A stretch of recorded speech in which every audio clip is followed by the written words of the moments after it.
Assalamualaikum dan salam sejahtera. Bersama saya Anisia Daulas dalam Berita Pagi Sabah, Sabtu 23 Januari 2021. Keadaan banjir di negeri ini dilaporkan semakin pulih. Setakat 8 malam tadi, hanya 2 pusat pemindahan sementara BPS yang masih aktif di Kota Belud dan Beaufort menempatkan 94 penduduk melibatkan 22 keluarga. Menurut kenyataan Sekretariat Jawatankuasa Pengurusan Bencana Negeri Sabah, seramai 52 keluarga masih berada di PPS Dewan Muhammad Dun Banir Beaufort dan 42 penduduk di PPS Dewan Kampung Songsong Kota Belud. Sebanyak 3 PPS telah ditutup selepas semua penduduk dibenarkan pulang ke rumah masing-masing. Ia melibatkan PPS Dewan Pak Musa Beaufort yang menempatkan 118 penduduk, PPS Dewan SK Suang Punggol 35 penduduk dan PPS Rumah Kebudayaan Kampung Kalang Kanartenom yang sebelum ini menempatkan 26 penduduk daripada 5 keluarga. Sebanyak 453 kes positif baharu COVID-19 dicatat semalam menjadikan jumlah kumulatif kes kini 45,862 kes. Manakala 650 pesakit sembuh dengan jumlah kumulatif sembuh 41,579 orang. Dalam sidang media di Kota Kinabalu, Menteri Kerajaan Tempatan dan Perumahan Datuk Seri Panglima Masidiman Jun berkata 2,839 pesakit sedang menerima rawatan. 3 kes kematian turut direkodkan iaitu di Kinabatangan, Sandakan dan Lahadatu. Setakat ini, Sabah merekod sebanyak 310 kematian. Daripada jumlah tersebut, 131 kematian di wad ICU, 54 kematian di unit kecemasan, selebihnya 122 adalah kematian di luar hospital. Kebanyakan daripada mereka yang terkesan teruk daripada jangkitan COVID mempunyai riwayat penyakit kronik seperti masalah jantung, penyakit diabetes, penyakit paru-paru kronik dan penyakit buah pinggang. Jelas beliau, kategori umur kematian di bawah 20 tahun seramai 7 orang, 21 hingga 50 tahun 46 kematian, 51 hingga 60 tahun 66 kematian, 61 hingga 70 tahun 94 kematian, 71 hingga 80 tahun 56 kematian, 81 hingga 90 tahun 32 kematian dan 6 kematian bagi kategori umur lebih 91 tahun. Dalam pada itu, Datuk Masidi turut memaklumkan kerajaan negeri bersetuju memberi kelonggaran bagi kemasukan pegawai dan anggota polis Diraja Malaysia PDRM yang bertugas di Sabah. Bagi tanggungan kepada pegawai dan anggota PDRM yang bertugas di Sabah, hendaklah menunjukkan bukti hubungan sebelum kemasukan ke Sabah dan hendaklah mendapat COP Section 66/2 Akta Immigration yang saya telah nyatakan tadi, atau memohon pas lawatan sosial jangka panjang di Pejabat Immigration Sabah dengan serta-merta setelah masuk ke Sabah. Sementara itu, kerajaan negeri juga membenarkan waktu operasi restoran, kedai gerai makan, kenderaan bersaji, penjajah tepi jalan, penjajah beredar termasuk perkhidmatan penghantaran makanan dilanjutkan hingga 10 malam. Aktiviti penjualan makanan hanya dibenarkan secara bawa pulang, pandu lalu atau penghantaran sahaja. Operasi stesen minyak di negeri ini juga dibenarkan beroperasi dari jam 6 pagi hingga 10 malam. Polis Sabah sedang mengesan 12 individu bagi membantu siasatan berhubung kes jenayah komersial di negeri ini. Ketua Jabatan Siasatan Jenayah Komersial JSJK Sabah, Superintendent Jim Moses berkata, mereka yang dicari termasuk seorang wanita melibatkan kes pada tahun 2016, 2018 dan 2020.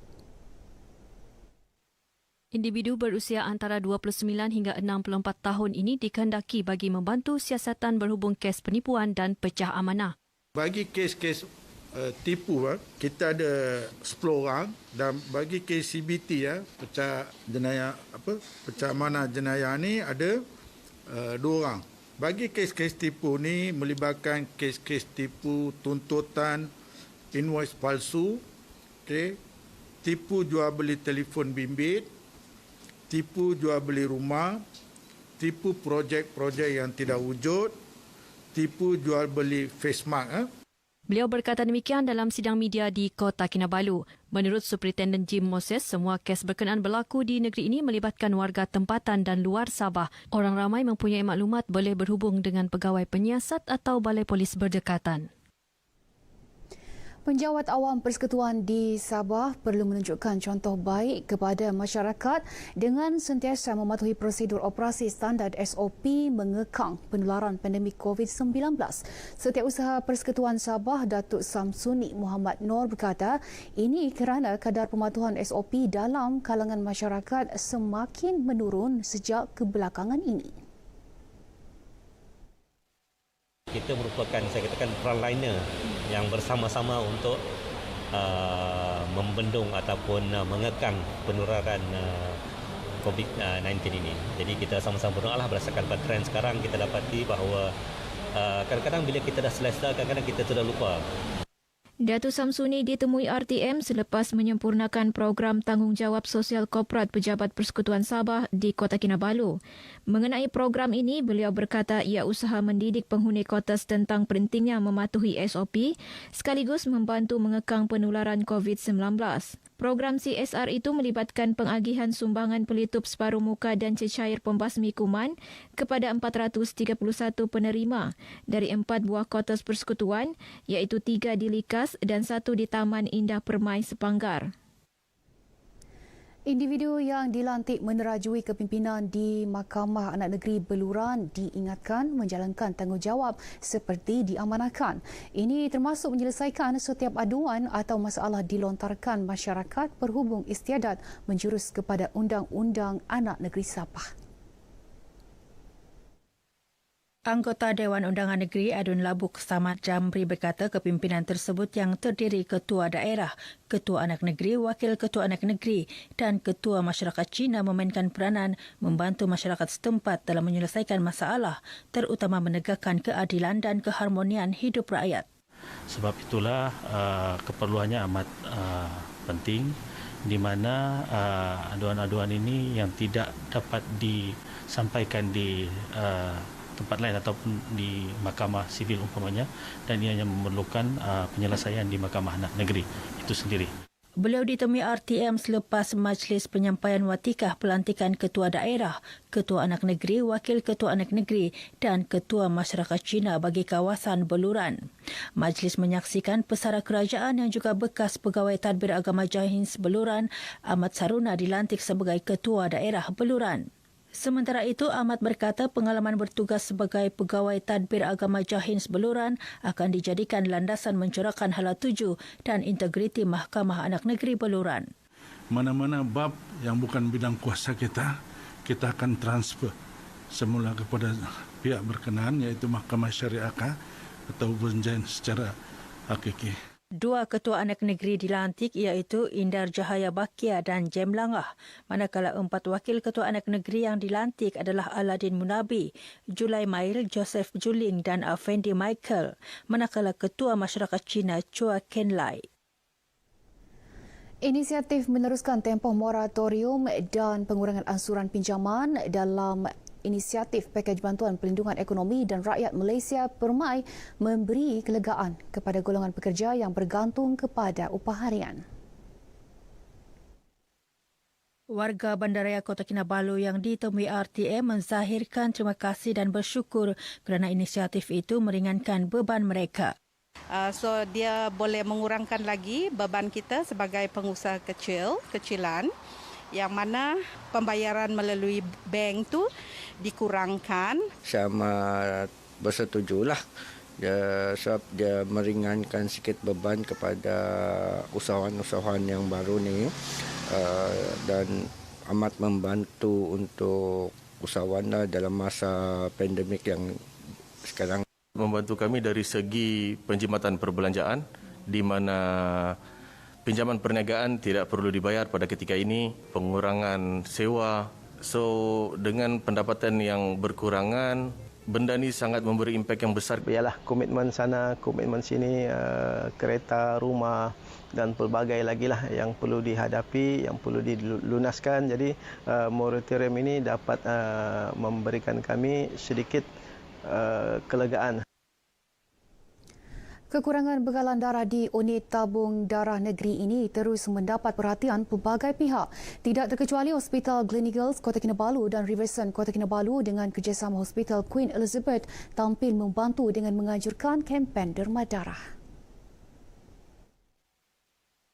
Pengurusi program derma darah Hospital Gleneagles, Stacey Lynn Patrick berkata, tahun ini pihaknya menyasarkan melaksana sekurang-kurangnya 6 program derma darah. Jangan takut sebab semua dalam keadaan yang dijaga. Kalau kamu memang tidak dapat diderma, diorang akan bagi tahu tidak boleh derma juga. Kalau memang keadaan yang sihat, memang akan diorang boleh benarkan untuk derma. Dan masa-masa PKP sekarang ni pun SOP memang in place, so jangan takut pasal COVID lah. Beliau memberitahu RTM ketika program tersebut di Riverson Kota Kinabalu. Kempen ini mendapat sambutan baik masyarakat yang ingin membantu golongan memerlukan. Maybe we could donate blood today, and we can help also save life for other people as well. And it's a really good feeling actually to donate and help other people, those in need. Saya harap lebih ramai yang datang menderma kerana satu poin boleh menyelamatkan 3 nyawa kan. Dan bukan saja kita selamatkan nyawa orang lain, tetapi untuk diri kita juga ada benefitnya untuk menderma. Saya kali keempat sudah menderma darah, jadi saya sarankan untuk orang di luar sana jangan takutlah untuk derma darah sebab derma darah ini banyak kebaikannya. Bukan saja dapat selamatkan nyawa orang, tapi juga untuk kesihatan diri sendirilah. Kita tahu pada masa MCO ini banyak orang awam tidak boleh keluar menderma darah, maka kita di hospital swasta setiap 3 bulan akan cuba menambah walaupun tak banyak. Sejumlah 30 pain darah dijangka dikumpul menerusi program berkenaan. Seramai 26 kaki tangan Jabatan Penyiaran RTM Sabah yang terkesan akibat bencana menerima bantuan berbentuk keperluan asas yang disumbangkan pelbagai pihak iaitu Masjid At-Taqwa KKMM, Pejabat Pengarah RTM Sabah dan Kelab Kebajikan dan Sukan serta Puspanita RTM. Sumbangan disampaikan Ketua Penolong Pengarah Kejuruteraan TV RTM Sabah, Cyril Simon, sambil disaksikan Pengarah Penyiaran Sabah, Nur Ain Bakir di Kompleks KKMM Kota Kinabalu. Pengerusi Masjid At-Taqwa KKMM, Ruskap Muaram berkata, sumbangan berkenaan bagi meringankan beban penerima. Kalau kita berkesempatan, mungkin kita akan buat lawatan terus ke rumah mereka. Ya, dan kita harapkan aktiviti sebegini dapat kita teruskan dari masa ke semasa bagi memberi lebih kepada pedulinya kita tentang kebajikan para staf kaki tangan RTM Sabah. Penerima bantuan antara lain terdiri 16 kaki tangan terkesan akibat banjir baru-baru ini. Baik, sekian berita dari Sabah pagi ini. Terus patuh SOP pandemik COVID-19 belum berakhir. Assalamualaikum dan salam sejahtera.